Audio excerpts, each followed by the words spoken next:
Hello शिक्षक साथियों, आपके अपने चैनल टेक हिमांशु में स्वागत है। आशा करता हूं कि आप लोग भी स्वस्थ होंगे, मस्त होंगे।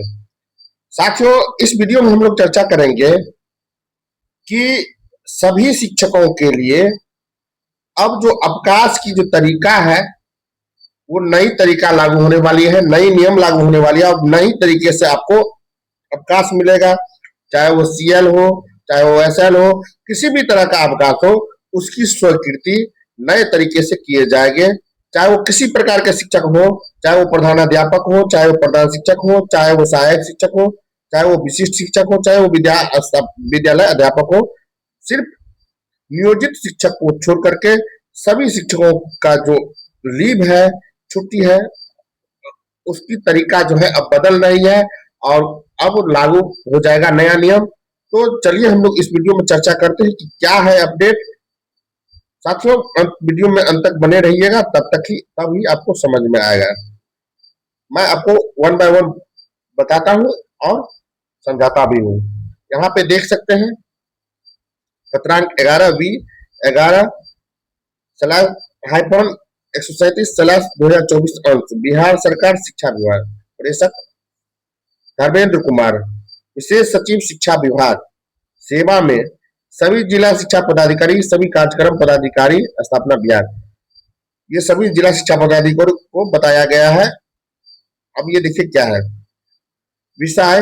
राज्य के प्राथमिक, मध्य माध्यमिक एवं उच्च माध्यमिक विद्यालयों में कार्यरत प्रधानाध्यापक, प्रधान शिक्षक, सहायक शिक्षक, विशिष्ट शिक्षक, विद्यालय अध्यापक, स्थानीय निकाय के शिक्षक को छोड़कर, यानी कि नियोजित शिक्षक को छोड़कर के अवकाश की स्वीकृति के संबंध में प्रसंग ज्ञापांक 1444 दिनांक 2/6/2026 एवं ज्ञापांक 276 दिनांक 6/3/2026। महाशय, उपयुक्त विषय के प्रासंगिक पत्रों का संदर्भ लेना चाहेंगे जिसके माध्यम से राज्य के प्राथमिक, मध्य माध्यमिक एवं उच्च माध्यमिक विद्यालयों में कार्यरत प्रधान शिक्षक, सहायक शिक्षक, विशिष्ट शिक्षक, विद्यालय अध्यापक, स्थानीय निकाय के शिक्षक को छोड़कर या नियोजित शिक्षक को छोड़कर के अवकाश की स्वीकृति के संबंध में विस्तृत दिशा निर्देश दिया गया है। अब क्या दिशा निर्देश दिया गया है वो हम लोग समझते हैं।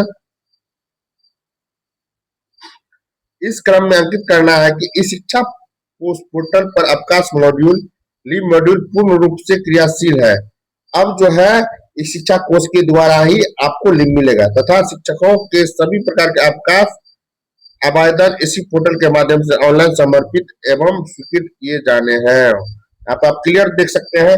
अब आपको ऑफलाइन मोड में पहले जो लेटर लिख करके दे देते थे, एक पत्र लिख करके दे देते थे, एप्लीकेशन लिख करके दे देते थे, अब उससे काम चलने वाला नहीं है। आपको इस शिक्षा कोष पोर्टल पे आवेदन देना। इसके बावजूद यह संज्ञान में आया कि कतिपय स्तरों पर अभी भी पूर्व केंद्रीकृत स्पष्ट दिशा निर्देश का उल्लंघन करते हुए ऑफलाइन भौतिक रूप से हार्ड कॉपी जिसको बोलते हैं से आवेदन प्राप्त कर अवकाश की स्वीकृति की कार्रवाई की जा रही है। यानी कि जब सब कुछ उपलब्ध है इस शिक्षा कोष पर, इस शिक्षा कोष पर लिप का सारा मॉडल उपलब्ध है, फिर भी शिक्षक साथी लोग अपने अनुसार हार्ड कॉपी की सहायता से एक लेटर लिख लेते हैं, एक पत्र लिख लेते हैं, एक एप्लीकेशन लिख करके दे देते हैं और लीव ले लेते हैं। सो अब ये नहीं चलने वाला है। ये इस शिक्षा कोष पर ऑलरेडी पोर्टल ओपन है, वहां पे आप जाकर के ले सकते हैं, जो कि अत्यंत खेदजनक एवं विभागीय दिशा निर्देशों की अवहेलना है। ये सीधा कर दिया, इसकी अवहेलना है। भौतिक ऑनलाइन भौतिक रूप से आवेदन के निष्पादन में पारदर्शिता के अभाव की शिकायतें कतिपय स्रोतों से प्राप्त हो रहे हैं।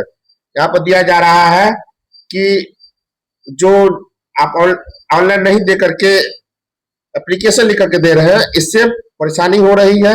ऐसे अवकाश से संबंधित प्रदेश सक्षम प्राधिकार जवाबदारी को सुनिश्चित करने के उद्देश्य से निम्नलिखित निर्देश दिए जाते हैं।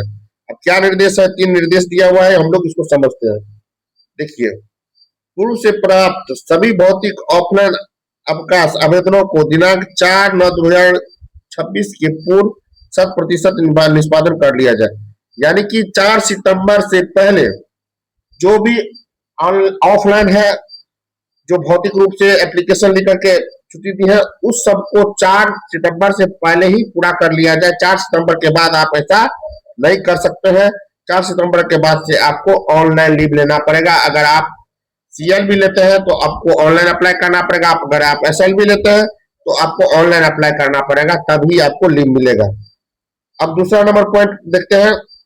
दिनांक 5/9/2026 के उपरांत किसी भी परिस्थिति में भौतिक फिजिकल हार्ड कॉपी जिसको बोलते हैं, जो हम लोग पत्र लिख करके दे देते हैं, एप्लीकेशन लिख करके देते हैं, उससे काम चलने वाला नहीं है। से अवकाश आवेदनों पर कोई कार्रवाई या निर्णय नहीं किया जाएगा। यहाँ पर क्लियर लिख दिया गया है कि अब आपको फिजिकली रूप से हार्ड कॉपी से पर जो लिख करके दे देते हैं, उससे नहीं किया जाएगा, उससे आपको छुट्टी नहीं दिया जाएगा।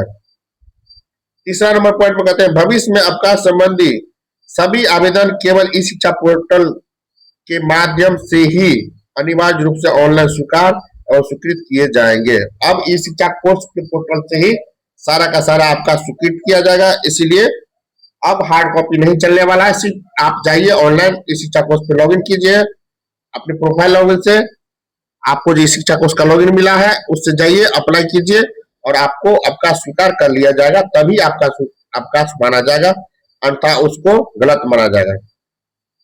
अतः अनुरोध है कि अवकाश हेतु वर्णित निर्धारित प्रक्रिया और दिशा निर्देशों का दृढ़ता से अनुपालन निश्चित किया जाए। आप क्लियर देख सकते हैं, सुनिश्चित किया जाए। विश्वासभाजन धर्मेंद्र कुमार। तो साथियों कहने का मतलब ये है कि अब जो है आप ऑफलाइन दे करके आवेदन दे करके अवकाश प्राप्त नहीं कर सकते हैं।